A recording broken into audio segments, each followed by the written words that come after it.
Pemirsa, dialog kembali kami lanjutkan. Mas Harisma, ini menarik ketika kemudian tadi dikatakan sudah mengecek utang, kemudian menekan biaya entertainment. Ada juga pos yang mungkin tidak sadar, sering dilupakan, yaitu mengenai dana darurat tadi. Ini bagaimana mengelolanya pasca Lebaran? Idealnya ya kalau kita membicarakan keluarga dengan 1 istri 2 anak itu membutuhkan sekitar 6 kali pengeluaran bulanan gitu ya. Jadi bagi yang sekarang belum sadar atau sebelumnya belum sadar dan ternyata baru sadar, oh iya butuh loh kemarin pas mudik gitu ya, ada dana taktis yang digunakan untuk keperluan hal-hal yang tidak diinginkan, berarti tugasnya adalah menyadari sekarang, oh ada pentingnya dana darurat, sehingga begitu nanti ada gaji yang diterima gitu ya, mereka sudah bisa mengalokasikan sebagian gajinya untuk memenuhi kembali kebutuhan dana darurat. Kalau fiskalnya mepet tadi, Mas Harisma bagaimana? Tetap harus dipaksakan sebagian itu, karena berapapun penghasilan kita tidak akan pernah cukup gitu ya. Saya menemui banyak klien juga, berapapun penghasilan mereka selama tidak disisihkan di depan gitu ya, penghasilannya dia untuk investasi, untuk kebutuhan dana darurat, untuk kebutuhan asuransinya dia, itu berapapun tidak akan pernah cukup. Jadi setelah dikurangi di depan, dengan sendirinya orang-orang akan bisa menyesuaikan, oh ternyata di trik nih gaji kita misalnya dari 100% saya 60% untuk kebutuhan konsumsi, 40%-nya untuk kebutuhan saya di masa yang akan datang, entah itu tadi untuk memenuhi kebutuhan emergency fund kita atau kebutuhan investasi kita.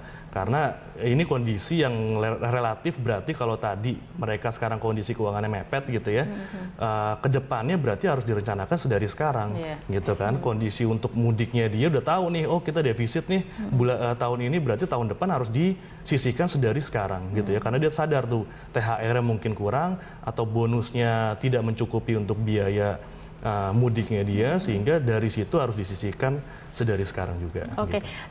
Kemudian tadi dikatakan entertainment ini adalah biaya yang bisa kita manipulasi ataupun kita tekan seperti itu. Apakah kemudian ada juga pengeluaran harian yang sebetulnya bisa kita batasi sehingga nantinya pada saat gajian ini kita bisa menghemat seperti itu, Mas Harisma? Oke, jadi sebenarnya ada 2 ya triknya untuk mensiasati cash flow istilahnya, alur dana kita.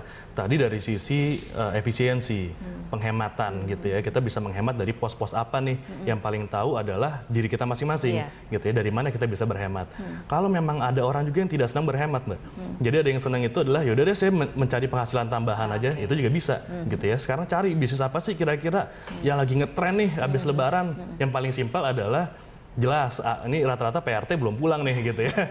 Laundry orang udah cucian numpuk nih gitu kan. Bisa loh sekarang banyak juga orang yang memanfaatkan momentum ini untuk membuka laundry dadakan di rumahnya dia gitu ya. Siapapun tuh tetangganya bisa dia laundrykan di situ sehingga menambah penghasilan dia gitu ya. Jadi ada opsinya ya, efisiensi ataupun membuka peluang bisnis seperti itu ya. Hal sekreatif mungkin yang bisa disiasatin untuk menambah income kita, itu bisa disiasatin dalam mengelola keuangan pasca Lebaran ini. Gitu. Mas Harisma, jika kemudian kondisi keuangan pasca Lebaran untuk kali ini ternyata tadi dikatakan agak berantakan, tidak terkelola dengan baik, artinya kan kedepannya sebetulnya kita harusnya bisa mematangkan rencana dari sekarang. Nah, sebetulnya untuk persiapan nanti nih, 1 tahun lagi pada saat kita akan sampai ke momen Lebaran lagi, apa saja sih sebetulnya yang harus dipersiapkan, ditentukan alokasi dananya?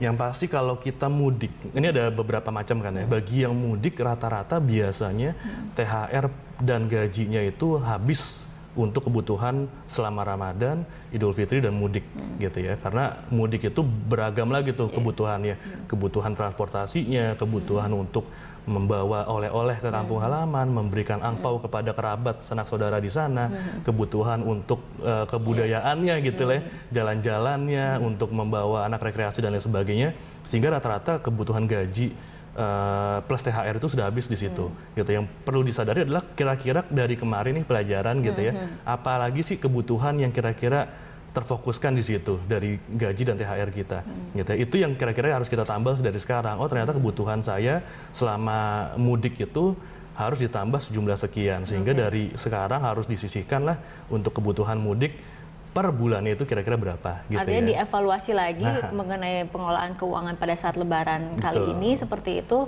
sehingga pada saat nanti Lebaran tahun depan ini sudah ada alokasinya. Tapi kita tentunya juga harus konsisten ya jika ingin mempersiapkan lebih matang seperti itu ya, Mas Harisma. Karena kunci seperti yang kemarin kita bahas ya untuk mengelola THR adalah kuncinya di alokasi dana kita sebenarnya, di budgeting istilahnya. Jadi selama kita konsisten terhadap budget kita, itu kita otomatis biasanya bisa sukses dalam mengelola keuangan kita selama Ramadan kemarin.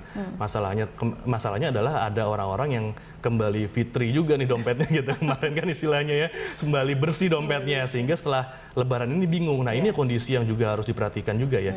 Jadi yang bisa dilakukan adalah kalau kemarin gimana nih udah habis semua tapi nggak pakai utang bisa kan kemarin, berarti opsi yang bisa dilakukan sekarang adalah mungkin bisa berhutang menggunakan kartu kredit dengan jatuh tempo yang masih lama tanggalnya gitu ya, atau dia bisa menggunakan hutang kepada kerabat terdekat gitu ya, yang bisa kita lunasi nanti setelah kita terima gajian gitu ya. Jadi entah tadi ada hutang yang digunakan pada saat momen Lebaran baru sudah berhutang, atau sekarang opsinya adalah berarti berhutang sekarang nanti dibayarkan setelah kita sudah gajian. Tapi harus komitmen dengan hutangnya gitu tapi ya. kita harapkan tidak sampai opsi hutang ya seperti itu adalah, karena beban lagi itu skenario terburuk ya. Skenario terburuk ya. Kita harapkan ini semua bisa menjadi pelajaran ya keuangan pada saat pasca Lebaran ini sehingga bisa mempersiapkan kembali Lebaran tahun depan lebih baik seperti itu. Baik, terima kasih Mas Harisma telah hadir bersama kami di Market Corner. Selamat pagi.